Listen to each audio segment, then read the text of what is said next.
மத்திய உள்துறை அமைச்சர் அமித் ஷா மும்பையில் இருந்து தனி விமானம் மூலம் சென்னை வந்த நிலையில் ஹெலிகாப்டரில் திருவண்ணாமலை புறப்பட்டார். கூடுதல் தகவல்களை வழங்குகிறார் எமது செய்தியாளர் வசந்த்.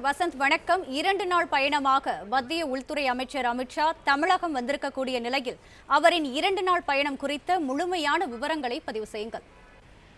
வணக்கம். மத்திய உள்துறை அமைச்சர் அமித் ஷா 2 நாள் பயணமாக தமிழகம் வந்தடைந்துள்ளார். அதாவது மும்பையில் இருந்து இந்திய விமானப்படை விமானம் மூலமாக சென்னை விமான நிலையம் வந்தடைந்தார்.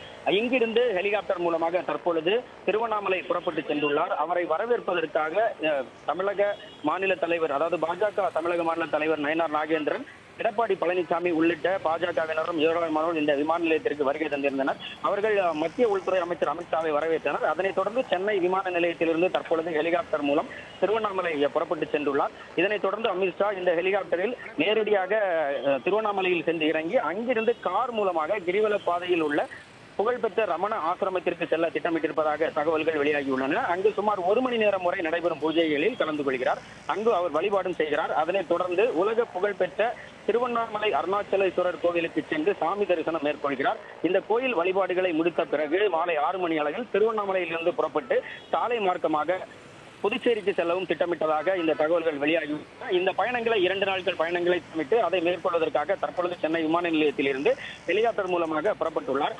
அதாவது ஆந்திரா, கர்நாடகா, கேரளா போன்ற மாநிலங்களில் இருந்து திருவண்ணாமலைக்கு அதிகப்படியான பக்தர்கள் சமீபமாக வழிபாட்டிற்காக வந்து செல்கின்றனர். அதன் அடிப்படையில் தற்பொழுது திருவண்ணாமலை ஆலயத்தில் தரிசனம் மேற்கொள்வதற்காக உள்துறை அமைச்சர் அமித் ஷாவும் வருகை தந்துள்ளது பேசுபொருளாகவும் பரபரப்பாகவும் பேசப்பட்டு வருகிறது. இந்த நிலையில் தான் 2 நாட்கள் பயணமாக திட்டமிட்டு தற்பொழுது விமானப்படை விமானம் மூலம் சென்னை விமான நிலையத்திற்கு வந்து இறங்கிய அமித் ஷா இங்கிருந்து ஹெலிகாப்டர் மூலமாக திருவண்ணாமலை புறப்பட்டு சென்றுள்ளார். பிளே ஸ்டோர் மற்றும் ஆப் ஸ்டோரில் இருந்து பாலிமர் செயலியை QR கோடு மூலம் பதிவிறக்கம் செய்யுங்கள். செய்திகளை உடனுக்குடன் பெறுங்கள்.